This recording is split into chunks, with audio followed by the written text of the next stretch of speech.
Hello friends, welcome to the All-in-One Engineer YouTube channel. Today we are going to solve a problem number 8 on projection of line.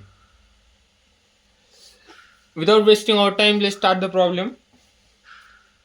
A line PQ has its end point P 25 mm above the HB and end point Q is 15 mm in front of VP. The angle inclined by elevation length and plan length is 35 degree and 40 degree. And the projected distance is 60 mm and draw the projections. अभी हमको ये question दिया है. अभी मैं आपको question ठीक से explain करता हूं. A line AB has its end point P 25 mm above the HP. HP के ऊपर क्या होता है? XY के ऊपर above the HP होता है, इसलिए डायरेक्शन ऊपर दी है. और ऊपर हम डैश बोलते हैं ऊपर, और XY के नीचे होते हैं उसको नॉर्मल जो वेरिएबल होता है उसको वैसे लिखते हैं. ओके. और उसके बाद end end point Q 15 mm in front of VP. In front of VP मतलब किधर? XY लाइन के नीचे. XY लाइन के नीचे Q पॉइंट दिया हमें 15 mm. 15 mm क्या है? उसका एंड पॉइंट है, वो याद रखने का. जो ये लाइन है, हम जो ऊपर लाइन लेते हैं वो P और इधर Q, ऐसी जो लाइन होती है बराबर, हमको इधर का पॉइंट दिया हुआ है 15 mm. अभी उसके बाद the angle incline by elevation length and plane length is 35 degree and 40 degree. Elevation length दी हमको. एलिवेशन लेंथ को क्या बोलते हैं हम? अल्फा. वो 35 डिग्री दिया है, वो किधर होता है? एक्स लाइन के ऊपर. और उसके बाद प्लेन लेंथ दी है 40 डिग्री. प्लेन लेंथ का एंगल कौन सा होता है? बीटा. वो किधर होता है? एक्स लाइन के नीचे. और वो कितना दिया है? 40 डिग्री. और उसके बाद प्रोजेक्टेड डिस्टेंस दिया है, वो कितना? 60 mm. 60 mm प्रोजेक्टेड डिस्टेंस दिया है. अभी इतना हमको गिवन दिया हुआ है. ठीक है. उसके बाद अभी हम प्रोजेक्शन ड्रॉ करना शुरू करते हैं. सबसे पहले हमें क्या ड्रॉ करना पड़ेगा? X y line. वो हमेशा याद रखने का.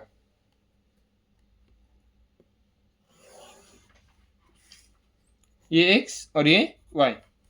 उसके बाद एक हम लाइन ड्रॉ करेंगे, उसको परपेंडिकुलर.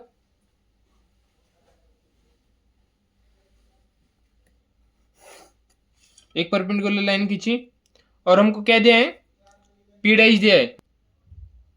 अभी हमको पी डैश पॉइंट दिया है, वो किधर है? एक्स वाई लाइन के ऊपर रहता है. कितना दिया है? 25 mm. अभी हम कितना दिया है? वो हमें 25 mm दिया है, वो हम मार्क कर लेते हैं.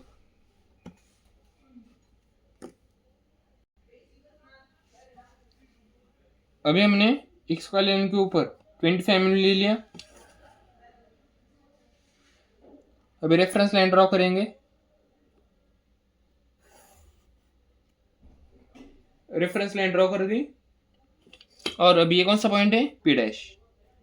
अभी हम इस प्रॉब्लम में क्या हुआ है? ये यहां पर हम पी जो पॉइंट है, यहाँ पर पी पॉइंट दिया है ना हमें, इसलिए हम वो पी पॉइंट अज्यूम करेंगे.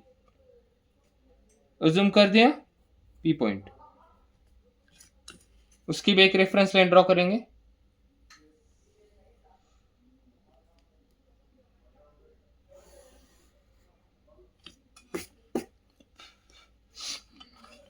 अभी उसके बाद हमें कौन सा एंगल दिया है? अल्फा एंगल और बीटा एंगल.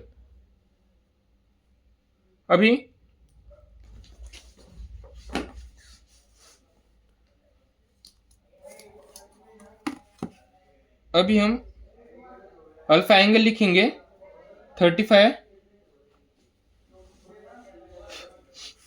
और बीटा एंगल लिखेंगे, मार्क करेंगे कितना?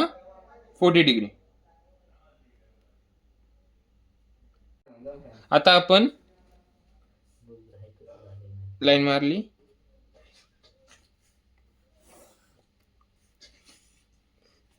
त्यानंतर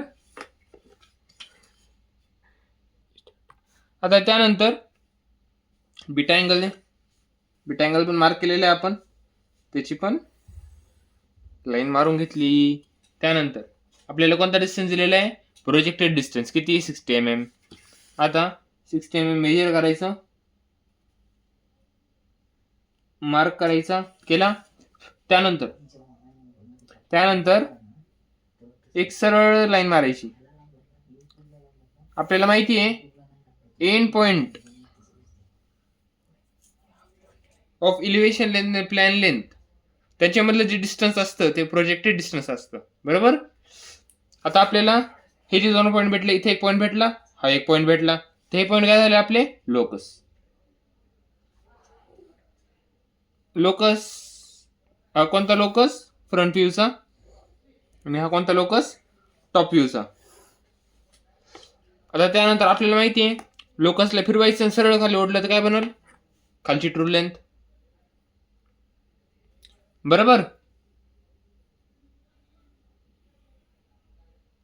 लोकसला याला इलिव्हेशन लेंथला फिरवलं, प्लॅन लेंथला पण लगेच फिरून घेतो, तेवढं आपला टाइम पण वाचल आणि क्वेश्चन पण स्पीडमध्ये कव्हर होईल. ओके. आता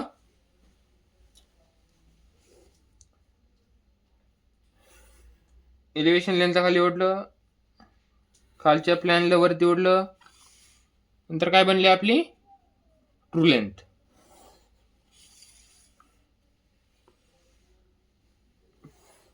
ट्रू लेंथ हा जो अँगल आहे कोणता अल्फा, नंतर त्याची व्हॅल्यू किती आहे 35 डिग्री. त्यानंतर हा जो अँगल आहे हा कोणता थीटा, आणि हा जो खालचा जो अँगल आहे तो कोणता आहे बीटा. बीटा किती दिलेला आहे 40 डिग्री, आणि हा जो मधला अँगल आहे तो कोणता आहे फाय. ओके. आता पॉइंट्स देऊन टाकू कोणते कोणते. हा अज्युम केलेला पॉइंट आहे त्यामुळे त्याला ना P3 दिले, आणि इकडचा जो आहे त्याला Q3 आणि हा Q2 Q dash Q1 dash. आता त्यानंतर एवढं ड्रॉ करून झालं. आता त्यानंतर आपण डायमेन्शन देऊन टाकू त्याला. डायमेन्शन प्रॉपर द्यायचे.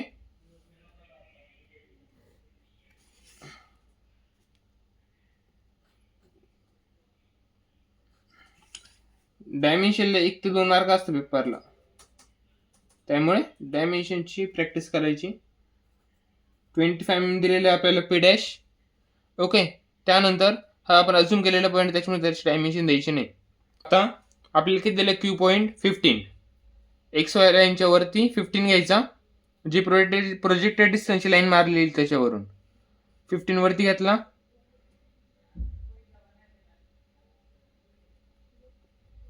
हा इथं आला पॉईंट. आता जी प्लॅन लेंथ आहे त्या डिस्टन्स घ्यायचा, जो आपण 15 mm वरती घेतला त्या पॉईंटवर ठेवायचा, आर्क मारायचा, मारला, थोडीशी लेंथ इन्क्रीज करून घेते याची. इथं जो पॉईंट आला.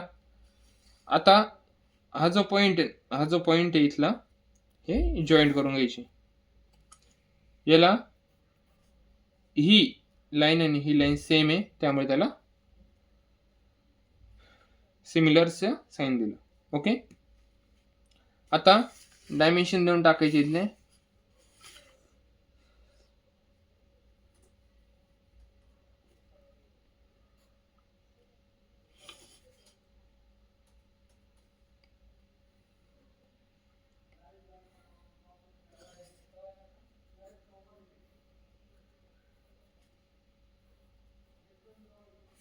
ते किती दिलेलं आहे आपल्याला 15 केलं मार्क. आता त्यानंतर ही कोणती लेंथ आहे projected length plan length sorry, ही कोणती ट्रू लेंथ, ही इलिव्हेशन लेंथ आणि ही पण ट्रू लेंथ. आता त्यानंतर इथं लोकस ऑफ पॉइंट हा कुठला लोकस आहे फ्रंट व्ह्यूचा.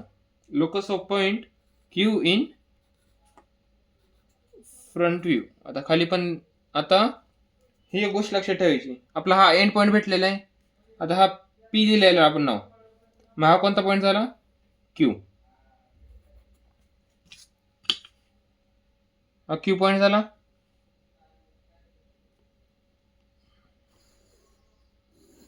आता ही जी लाईन आहे हा आपला लोकस आहे. Locus of point Q in top view. Locus इथं का बरं आला? कारण आपण जेवढे पण प्रॉब्लेम सॉल्व्ह केलेले आहेत त्याच्यामध्ये जो एंड पॉइंट आहे तिथं लोकस बनतो. आता आपला एंड पॉइंट जर हाय मग इथं लोकस बनला. हा जो हाय लोकस तो अज्युम केलेला लोकस आहे. ठीक आहे. आणि त्यानंतर प्रोजेक्टेड डिस्टन्स डायमेन्शन द्यायचं.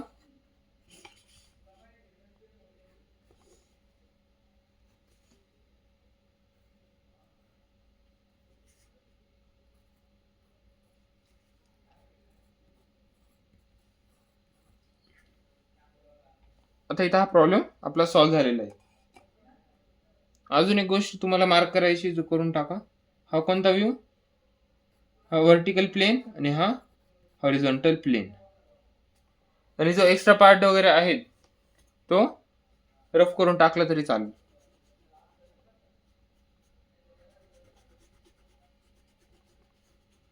दिसायला चांगलं दिसतं त्यामुळे.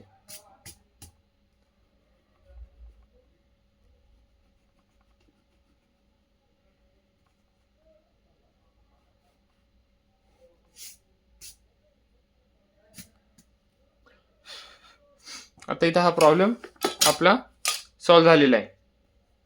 आता ह्या प्रॉब्लेम मध्ये पॉइंट आपल्याला पी पॉइंट दिलेला नाही, त्यामुळे तो आपण पॉइंट अज्युम केलेला आहे. हा अजम्पशनचा पॉइंट आहे. ओके. तो पॉइंट अज्युम केला आपण. म्हणजे जसं आपण ज्या सर्व प्रॉब्लेम मध्ये सॉल्व्ह करतो सेम तसंच सॉल्व्ह करायचं. आणि त्यानंतर जी प्लॅन लेंथ आहे तिला उचलायचं.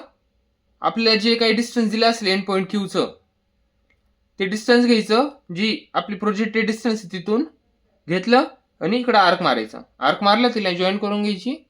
ह्या ज्या दोन लाईन प्लॅन लाईनच्या त्या सिमिलर आहे तेवढं दाखवायचं. बस तेवढे एक्स्ट्रा पार्ट आहे या अज्युम च्या पॉईंटमध्ये. आपल्याला पेपरला दोन प्रॉब्लेम्स येतात. एक असा ह्या टाईपचा प्रॉब्लेम येतो आणि एक आपण जे सिम्पल प्रॉब्लेम सॉल्व्ह केलेले आहेत आधी त्याच्यामधले सिमिलर प्रॉब्लेम्स येऊ शकतात पेपरला. ओके. हा प्रॉब्लेम इथे संपू आपण. हे व्हिडिओ लेक्चर संपू. तुम्हाला आमचे व्हिडिओ वगैरे आवडत वगैरे असतील तर तुम्ही व्हिडिओला लाईक शेअर सबस्क्राईब करू शकता. थँक्यू.